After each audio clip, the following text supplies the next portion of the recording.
Hello and welcome back to this Innovation Day in partnership with Munters. Next up, we're delighted to welcome Mike Herwald, Sales Manager for North America at Munters, who'll be presenting the topic Munters SyCool Split System, a modular, adaptable and efficient solution for data center heat rejection. Following this session, we'll be hosting live Q&A with all our panelists, so please keep your questions coming in. Without further ado, I'll hand over to Mike. Thank you, Alex. I'm really delighted to present content today about our SyCool system and its compatibility for liquid cooling.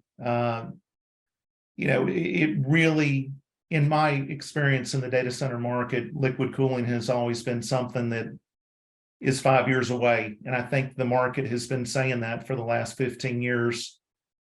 It truly is upon us. We have exposure to news releases, and there's no question that liquid cooling is on us now and coming probably in a big way in the next couple of years.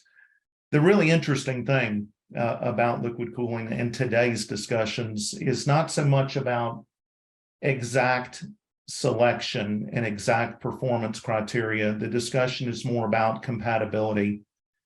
And Tim Shedd really did a great job of outlining the challenges in understanding where those operating parameters are going to be. Will we need 65-degree fluid for cooling? Will we need 85-degree fluid? Will we need 115-degree fluid? What's the delta T? There's so many things that I think are being finalized over the coming months and maybe the coming year that make the compatibility discussion very meaningful in this topic. So I'm going to begin by a recap of our SyCool technology and exactly how it works. SyCool is a product that we brought to market 3 years ago, and it was a product that we intended to be compatible for market trends. And when I say market trends, specifically higher density design data centers, more watts per square foot of floor area, and then multi-story buildings where our legacy products that are air handler based were difficult to fit to the building. Definitely a big trend in the marketplace. Also trends in the marketplace to have a dry solution that doesn't rely on water for its performance criteria. SyCool is a dry solution. As shown in this slide, there is an outdoor condenser and there is an indoor evaporator. We call that an evaporator because this is a DX-based technology. It's different than traditional DX technology in that the refrigerant in our system is thermosiphon. And thermosiphon works under the principle of phase change, where the indoor evaporator has a heat transfer surface that's flooded with R134A refrigerant.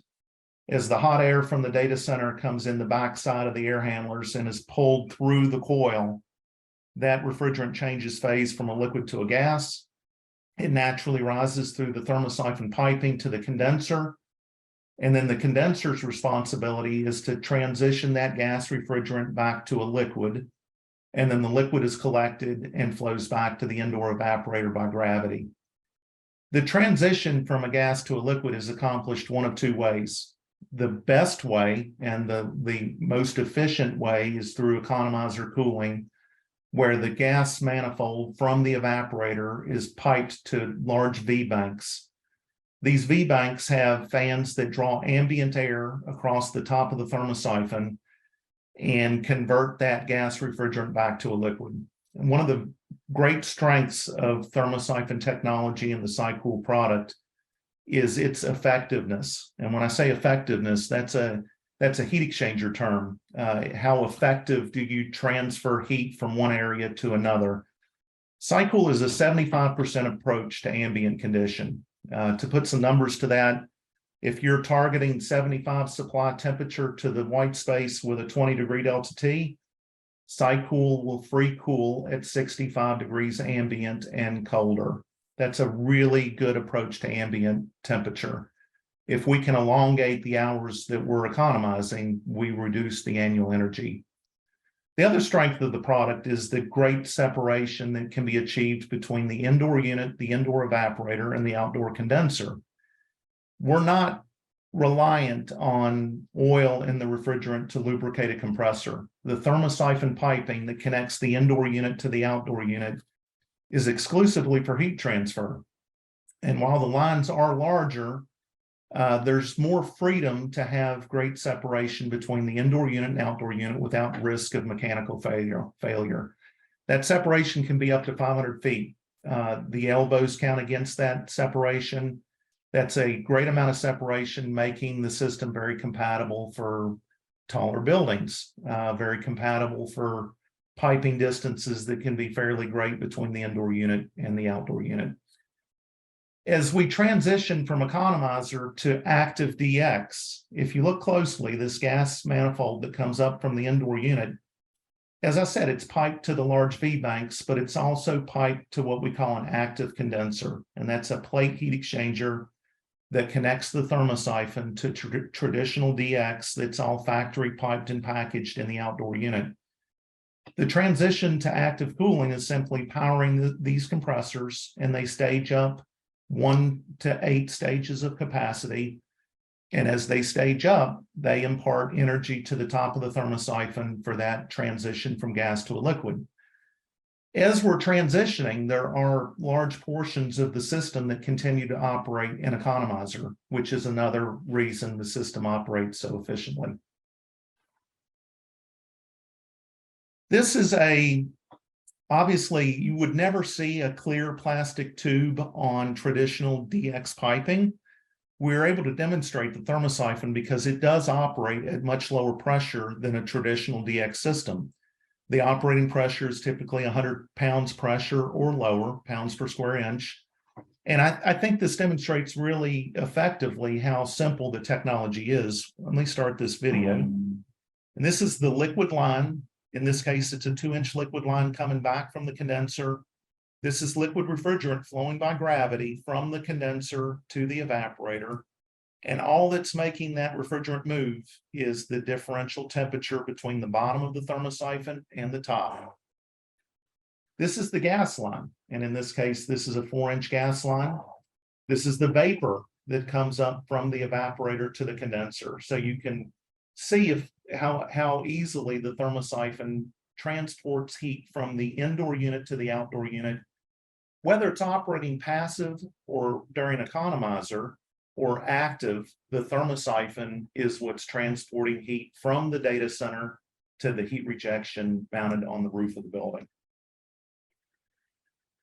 I talked about the economizer and the importance of effectiveness. This shows 2 examples. This is weather bin data for Hillsboro, Oregon, and then I have weather for Dallas. So a fairly mild climate compared to a fairly warm climate. And you can see the importance of achieving economizer at a much higher ambient condition. The x-axis of this chart is the ambient temperature. The yellow line is the hours at each condition. The black line here is where a lot of competitive cooling solutions achieve full economization. Showing where SyCool achieves economization represents a 72% increase in the hours of operation, where the average operating partial PUE is 1.06. If I can elongate those hours from 14% to 86% at a very low operating energy, that's a very efficient annualized operating power. In Dallas, it's 7% increased to 45% of the hours. Again, very meaningful in terms of the annualized energy. It is very, very important to extend the economizer as much as possible, and this shows why that's important. In terms of design, the SyCool product, over the last 4 years, we've expanded the offering. The original release was just a fan array evaporator, as I showed in the first slide. We've extended the evaporator options to multiple arrangements. We have a shorter height fan array, a tall fan array. All of the fan arrays are 400 to 500 kilowatts of capacity, depending on the delta T. We also brought to market 2 years ago a downflow version, which accommodates underfloor air delivery designs. It also accommodates owners that are designing for either or, like they don't know for sure if it's going to be underfloor or flooded room. Our downflow arrangement can be bottom supply or horizontal air delivery. And if you truly don't know and you want to design around a system that accommodates both, the downflow version works very well for that. The last version that we brought to market is SyCool with a liquid cooling option for the indoor unit. And this, again, is very meaningful in terms of compatibility. Owners that are contemplating different cooling solutions for their data centers, they aren't deploying a lot of liquid cooling today, and that's probably debatable. There's probably some hyperscale that are deploying massive amounts of liquid cooling, but in the broader co-location market and enterprise market, the discussion today is primarily compatibility. Is your cooling technology compatible? And that's why it's so important to have a product that offers SyCool technology that can make cold fluid rather than cold air. One unique thing about SyCool is that the indoor unit, out of all the parts of our system, the indoor unit's the simplest part of our system. In the case of the fan array evaporator, it's just fans with a coil in a box. I don't want to overly simplify it, but it's fairly simple. If it's for cooling fluid, it's just a heat exchanger in a box with a pump. I stress that as being important because if you actually had to convert from air cooling to liquid cooling and contemplate replacing the indoor unit, it's very convenient and achievable and affordable with SyCool technology. So before I get into more about liquid cooling, I do want to expand on the benefit of the fan array evaporator. Our fan arrays can be mounted side by side with zero clearance in between. We're delivering up to 500 kilowatts of cooling capacity where the air delivered to the white space is relatively low velocity. When I say relatively low velocity, at max CFM, our air velocity is around 500 feet per minute. That affords a great scenario for CFD modeling as far as the air getting to where it needs to get to in the white space, having a low supply velocity from the entire wall of the data center, if you will. It creates a better scenario for higher density. This drawing represents a white space layout that is 30 kW per rack. I don't recommend anybody copying this design. I'm not saying it's going to work in every failure mode scenario, but it does demonstrate air delivery to a white space with proper cold aisle entrance velocity, proper capacity, and total load that's well over 500 watts per square foot. I think it is meaningful in the discussion that there is potential increase in capacity that's available from today's designs for today's designs of air-cooled based systems. So SyCool for liquid cooling. What this graphic shows is how redundancy is accomplished. In this case, we have 5 500 kilowatt condensers piped to 500 kilowatt liquid cooling evaporators. This is the technology cooling loop where the water can be going to immersion, it can be going to cold plate, it can be going to CDU, it can be going to any number of cooling technologies that the tenant is going to deploy in the white space or the owner is going to deploy in the white space. In this case, the design load is 2 megawatts. We're showing a N equals 4 plus 1. The condenser, the outdoor unit that is shown, it's the same outdoor unit that would be used for our air cooling applications. There are 2 versions of the outdoor unit, the one that is used for air cooling, and then there's one that's used for both air cooling and liquid cooling. And the one that is most compatible for higher fluid temperatures actually is a different design with a higher temperature compressor. The standard unit operates up to 95 degree supply fluid conditions, which gives you a wide range of operating capability. The fact that the technology is DX based, it's inherently protected for freeze conditions. The heat being removed from the liquid cooled evaporator is through thermosiphon technology that I described. So very compatible for any climate in North America, whether it's hot or cold. And that is a very meaningful benefit. There's a performance example shown here. And there's also a graphic shown here that shows the internals of the liquid-cooled evaporator. The copper lines are the thermosiphon lines. This is a plate heat exchanger that's refrigerant to fluid. There's an optional strainer, and then there's a pump, and we have options for redundant pump if that fits the design. Again, it's just a heat exchanger with thermosiphon on one side and then fluid for cooling liquid-cooled servers on the other side. The performance example shown, this is higher end for what we're seeing, but this example is 113 degree supply fluid to the servers with a 122 degree fluid coming back from the server. So our system is cooling 122 to 113. That's 190 GPM and 250 kilowatts in this example. What really is meaningful about liquid cooling is the opportunity to decrease the annualized energy numbers. And that's demonstrated here with 4 snapshots of ambient temperature ranging from 120 to 90. And you can see the operating power at these higher ambients. So 1.234 at 120 ambient is a very low power. And certainly a 1.053 at 90 degree ambient, very low power. And that certainly is a big story about liquid cooling. If the fluid temperatures are in fact warmer, there is great potential to lower the annualized energy. And energy is a big thing in today's market, that's for sure. So when it comes to compatibility, I'm actually having this discussion with quite a few customers today. They want to graphically see, how do I convert air-cooled infrastructure to liquid cooling? And the first slide here shows our outdoor condenser. This is our thermosiphon piping connected to a fan array evaporator. I would call this maybe a day one installation that would be going in right now. If the design includes isolation valves and a T in the piping, this gives a convenient transition to liquid cooling a year or two down the road. That's shown on the next slide.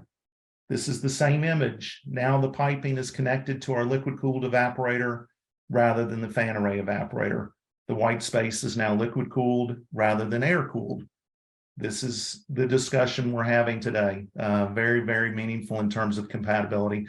Not only is it compatible, but can you optimize it? Can you operate for a wide range of operating conditions? Tim Shedd talked about fluid temperatures in his opening discussion. Those fluid temperatures might be 65 degrees, they might be 115 degrees. Is your cooling infrastructure compatible with that range of operating conditions? It's a very, very meaningful discussion today. So here's another example of the strength of SyCool technology. This is it's not a real job, but it reflects a real job that we're engaged in right now, where this is going to be a day one design of an air-cooled data center. This is a 4 megawatt white space design. We're showing about 18 kW per rack. Obviously, it's 100% air-cooled. You can see we've got N equals 8 plus 2. So there's 4 critical units on each side and then 1 redundant unit on each side of the white space. These are 500 kilowatt systems.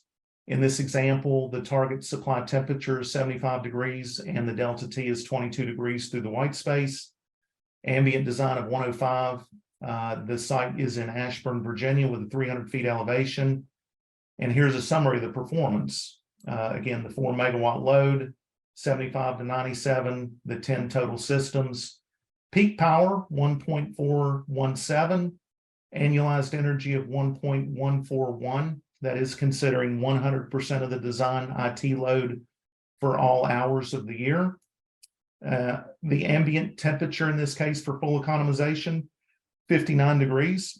Not quite the 65 degrees that I talked about earlier. It does depend on the loading for the model. And when you're 100% loaded, the ambient condition for full economizer does drop a little bit. But at 59 degrees ambient for full economizer, it's still a very good situation for very efficient operation represented by the 1.141 annualized energy. You'll notice in this design, there are gaps between each fan array evaporator. Those gaps aren't there by accident. Those gaps are there for future flexibility for unknown operating conditions. And I'm going to show a couple of examples that could be the day two design for this same white space.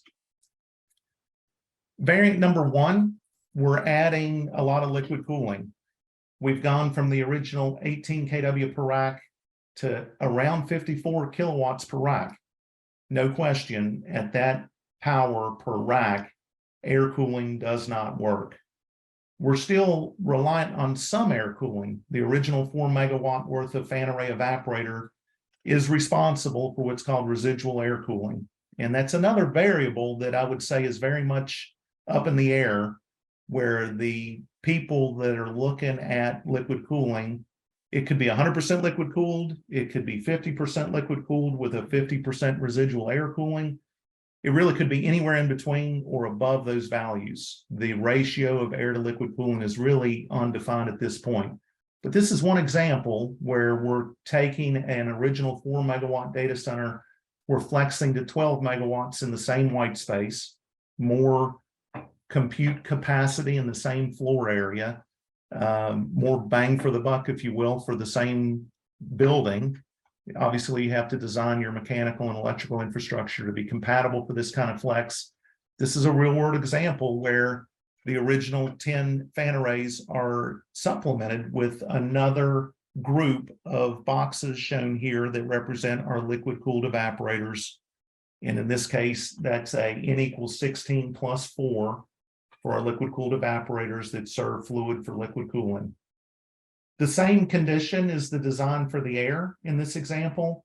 The design water delivered to the servers or to the technology that's being used. In this case, it's 85-degree supply with a 10-degree delta T, the same ambient design conditions. And you can see side by side the original air-cooled numbers to the right, where I have 4 megawatts, the same peak power, the same annual power, the same operating characteristics exactly. And now we've added a column for the liquid cooled example. For this example, the peak power is lower. Liquid cooling does afford a benefit for peak power reduction in that you're replacing fans with pumps, and the power for the pumps is a lot lower than the power for the fans. We're also operating in a warmer condition, in this case, 85-degree supply fluid. It does benefit the economizer. When you have a technology that economizes very effectively, these warmer fluid conditions are very meaningful in the annualized energy numbers. You can see a benefit in the peak power and the annual power. They're both lower.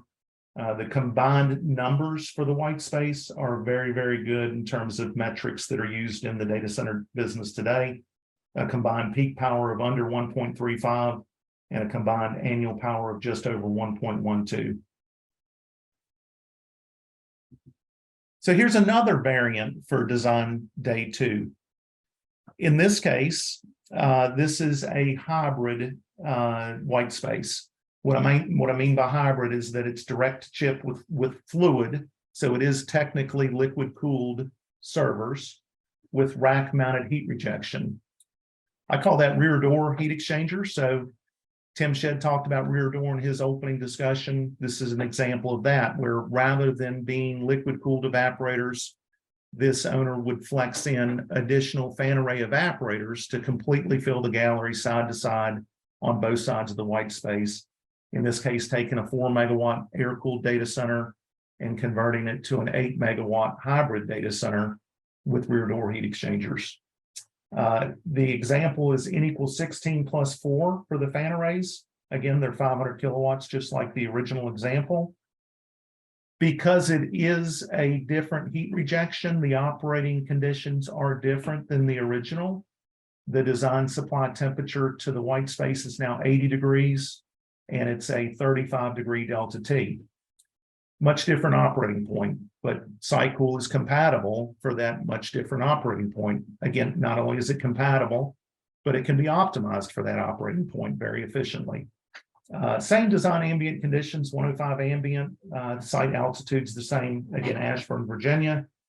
The model shows 8 megawatts with the design supply temperature, the 35-degree delta T, the 20 total systems. You can look at the peak power and annualized power numbers. Very, very efficient. Peak power is reduced dramatically.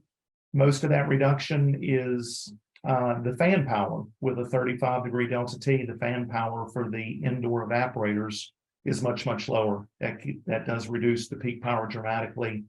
The annualized energy numbers are fantastic. Under a 1.1 annualized partial PUE, that's accomplished with less fan power, and it's also accomplished with better economization, where in this example, we're now economizing up to 64 degrees ambient, capturing more hours of low energy for cooling. I love these examples because it shows real world discussions that we're having right now, where the day one deployment is 100% air cooled, but they know it's going to be partially or 100% potentially liquid cooled in maybe 2 years down the road. Very, very flexible in terms of the SyCool technology.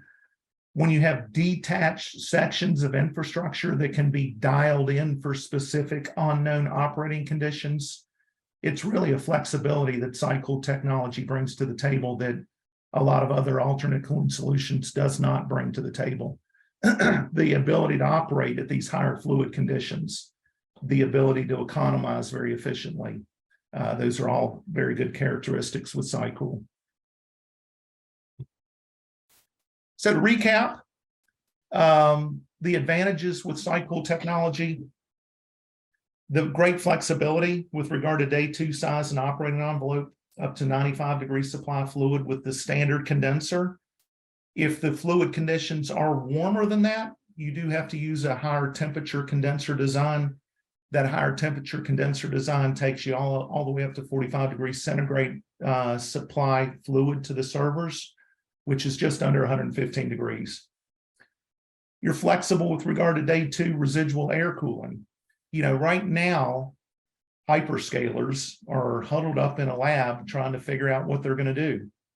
They don't know. And maybe they do know, maybe they don't know. Our perception is that they don't know for sure.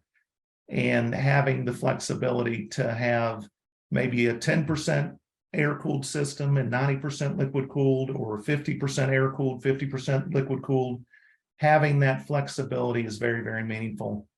I showed a slide that showed how you can actually replace the indoor unit with another indoor unit for liquid cooling. I think that's another great benefit of SyCool technology.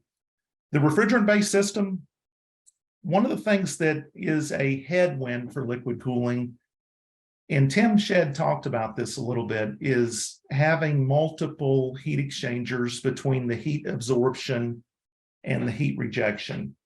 Those heat exchangers are sometimes very much required to separate the technology fluid from the facility fluid from the heat rejection fluid. There's glycol in some of those loops. There's pure water potentially in other loops. There's regular water, and having multiple heat exchangers in between the heat absorption and heat rejection can take away from the potential efficiency of the system. Refrigerant-based system like SyCool, there's really only one heat exchanger required between the heat absorption and heat rejection, and that's certainly a big benefit. Scalability, the fifth bullet point down says infrastructure is added as needed. The outdoor units, the indoor units, and the entire piping system with SyCool technology, you're adding infrastructure only as needed. You're not having to add extra infrastructure during the original build with SyCool. Very, very scalable. Certainly the economizer, I talked about that at length. SyCool technology does bring to market the best economizer potential with any dry solution that's out there. Elongating the hours for economization gives you the best potential for lower annual energy. And again, less heat exchangers between the chip and heat rejection to ambient, all very meaningful advantages with the SyCool platform. In closing, again, liquid cooling I'm not going to say it's here yet because we're not seeing a ton of it. We're seeing some of it. I really do think that it's 1.5 years, 2 years down the road where we're going to see a lot more of it. How much of it we see and what it looks like, those things are up in the air. having a cooling technology that's compatible is the meaningful discussion we're having today. I appreciate your time, and thanks for tuning in. Thank you for a great session, Mike. We'll now be holding a live Q&A with all the speakers we've heard from throughout the day. Please submit any final questions you have, and we look forward to tackling them in a few minutes.